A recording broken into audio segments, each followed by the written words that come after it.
एक खराब प्रिंटर और एक कंप्यूटर वायरस और एक साल की प्लानिंग क्या क्या कर सकता है, इस सवाल का जवाब बांग्लादेश सरकार को तब मालूम पड़ा जब नॉर्थ कोरिया के हैकर ने उनका पूरा बैंक अकाउंट एक ही दिन में खाली कर दिया था। February 7, 2016 संडे का दिन बांग्लादेश सेंट्रल बैंक डायरेक्टर अपना लिफ्ट में 9th फ्लोर पहुंचते और सीधे अकाउंट और बजटिंग डिपार्टमेंट के बैक ऑफिस की तरफ जा रहे थे। तो वहाँ वो एक प्रॉब्लम फिक्स करने के लिए गए थे जो बड़े दिनों से परेशान कर रहा था। Yes, printer. बैंक का जो प्रिंटर था वो चल नहीं रहा था। मैं आपको बता दूं, हर बैंक में एक ऑटोमेटेड प्रिंटर होता है जो बैंक सॉफ्टवेयर के साथ कनेक्टेड होता है, जिसको 24/7 बैंक के सारे ट्रांजैक्शन के रिपोर्ट प्रिंट करना होता है। लेकिन यहाँ पर कुछ दिनों से वो काम नहीं कर रहा था और ये काफी बड़ा समस्या था। इसी प्रिंटर को ठीक करने के लिए लगे हुए थे लोग एंड बहुत दिनों की मेहनत के बाद इसे ठीक कर लिया गया। लेकिन उन्हें कहा पता था असली मुसीबत तो उनके ऊपर अभी तक मंडरा रहा था। ठीक करने के कुछ मिनट बाद जब प्रिंटर को स्टार्ट किया गया तो 1 by 1 सारे लास्ट ट्रांजैक्शन रिपोर्ट उनके सामने आने लगे। जब वो ये चीज को गौर से देखते तो उनको उसमें कुछ ठीक नहीं लग रहा था, क्योंकि जो ट्रांजैक्शन रिपोर्ट उनके मुताबिक होना चाहिए था यहाँ उससे बहुत ज्यादा था। वो देखते हैं कि 35 सस्पिशियस पेमेंट ऑर्डर किए गए उनके बैंक से डिफरेंट अदर कंट्रीज के बैंक अकाउंट में, जो कि टोटल बनता है $1 बिलियन।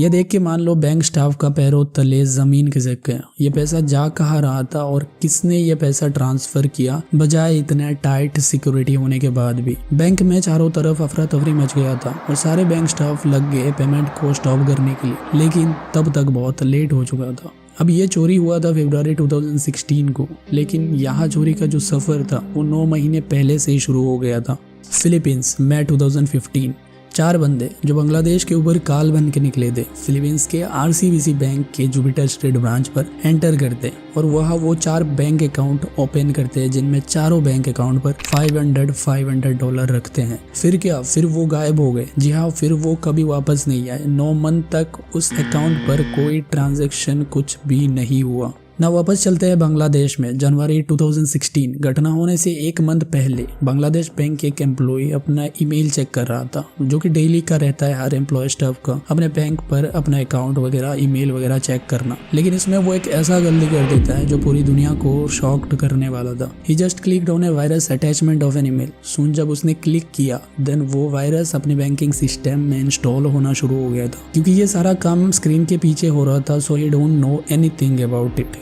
ये मेलवेयर इतना ज़्यादा खतरनाक था, इसके इंस्टॉल होने से पूरा एक्सेस मिल जाता उन हैकर को बांग्लादेश के बैंकिंग सिस्टम की इनर वर्किंग पर, and they are successful doing it. Access मिलते ही उन्होंने स्टार्ट कर दिया बैंक के सारे स्टाफ के ऊपर नज़र रखना। उनके हर एक क्लिक पर वो नज़र रख रहे थे, हर जानकारी हर डाटा उनको मिल रहा था। After a month Thursday bank बंद होने जा रहा था वीकेंड के लिए। Like similarly other Muslim countries के जैसे फ्राइडे एंड सैटरडे वीकेंड रहता है instead of Saturday and Sunday. And यहाँ उन्होंने फिर से एंटर किया बैंकिंग सिस्टम पे, लेकिन ये उनका आखिरी बार एंटर करना था, क्योंकि उसके बाद उनका प्लान सक्सेसफुल होने वाला था। ना ये काम वो लोग बहुत आगे भी कर सकते थे, लेकिन ये डेट उन्होंने किस लिए चूज किया वो आपको आगे पता चलेगा। फिर आप समझ पाओगे कि उनका प्लानिंग कितना ज्यादा शातिर था। बैंकिंग सिस्टम पर उन्होंने एंटर कर लिया। अब उनको पेमेंट ट्रांसफर करना था। उनके सामने था स्विफ्ट आपको पता ही होगा, ग्लोबल पेमेंट नेटवर्क सिस्टम, जिसके जरिए भाई फाइनेंशियल ट्रांजैक्शन होता है और इसका सिक्योरिटी मिलिट्री ग्रेड पर रहता है, जो कि अनब्रीचेबल होता है।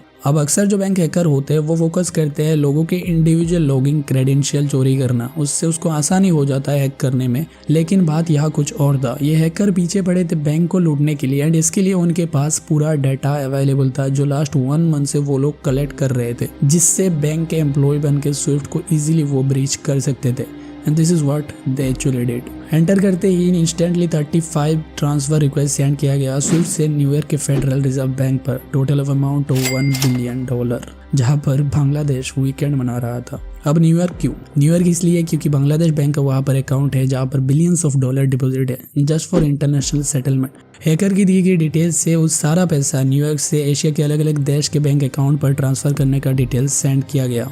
अगले दिन फ्राइडे न्यूयॉर्क के फेडरल बैंक बांग्लादेश के सारे ट्रांजैक्शन को सेटल करने में लगा हुआ था। अब इतना बड़ा अमाउंट होने के बावजूद भी फेडरल बैंक शक नहीं कर सकता क्योंकि डिटेल्स सही स्विफ्ट के द्वारा वेरीफाई करा गया था और उन्होंने उन सारे पेमेंट को मंजूरी दे दी। द नेक्स्ट डे संडे जब बांग्लादेश का बैंक स्टाफ वीकेंड से वापस आए तो ये प्रिंटर को ठीक करने में लग गए थे, बट उन्हें कहा पता था ऑलरेडी ट्रांजैक्शन हो चुका है। अब ये जो प्रिंटर खराब हुआ था ये कोई टेक्निकल ग्लिच भी नहीं कर सकते, ये शायद एक हैकिंग का स्टेप भी हो सकता। अब उस दौरान श्रीलंका के एक बैंक अकाउंट पर एक ट्रांजैक्शन सक्सेसफुली ट्रांसफर हो चुका था जो कि था $20 मिलियन का bye the name of Shalika foundation, जिसे सेंड किया गया था फेडरल बैंक से। 35 ट्रांजैक्शन में से एक सक्सेसफुली ट्रांसफर हो चुका था। इधर बांग्लादेश में प्रिंटर भी ठीक हो चुका था और उनके सामने सारे नज़ारे खुल के आ गए। 35 सस्पिशियस ट्रांजैक्शन हुआ है, ये देख के उन्होंने तुरंत फेडरल बैंक को पेमेंट ऑर्डर को स्टॉप करने का नोटिस दिया, बट उस दिन संडे था और कोई नहीं था वहां से रिस्पॉन्स देने के लिए। लेकिन किस्मत बांग्लादेश बैंक का साथ दे रहा था। 30 आउट ऑफ 35 ट्रांजैक्शन को फेडरल बैंक के ऑटोमेटिक सिस्टम ने फ्लैग्ड मार के रख दिया for manual review due to the order name called Jupiter street. अब इसके पीछे बहुत लंबा कहानी है।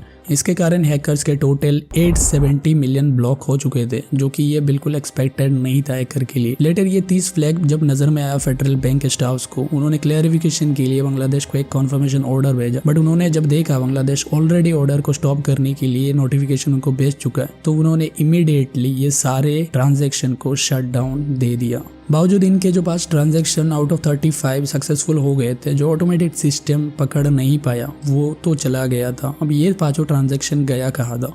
सो द फर्स्ट ट्रांजैक्शन 20 मिलियन जो कि श्रीलंका के एक पैन एशिया बैंक में ट्रांसफर हुआ by the name of Shalika foundation. Bank employee ने अचानक जब देखा कि इतना अमाउंट एक प्राइवेट ऑर्गेनाइजेशन पर यहाँ पर सेंड हुआ है तो उसको शक लगा and he immediately contacted and return this money for the verify purpose, और वहां पर इसका फ्रॉड पकड़ा गया। बाकी जो बचे 4 ट्रांजेक्शन थे with the amount of $81 million वो ट्रांसफर किया गया था एक ही बैंक अकाउंट में, जो शुरुआत में हमने आपको बताया था, Jupiter street branch of RCBC bank. जो अकाउंट 4 महीनों से टच भी नहीं किया गया, उस अकाउंट पर अचानक से $81 मिलियन का पेमेंट रिसीव हुआ। इस काइंड ऑफ वियर्ड और अलर्ट भी होना चाहिए था उस बैंक को, बट नथिंग हैपन। उसके बाद तुरंत उस पैसे को विड्रॉल कर लिया गया। जांच पड़ताल के बाद पता चला ये सारे अकाउंट फेक आइडेंटिटीज पे बनाए गए थे with the help of A Chinese middle man. Bangladesh bank ने फिर ट्राई किया उन 4 पेमेंट को रोकने की, बट देयर फेल्ड क्योंकि payment stop order RCBC bank को रिसीव ही नहीं हुआ मंडे को, क्योंकि मंडे पर था Chinese new year and the bank was closed.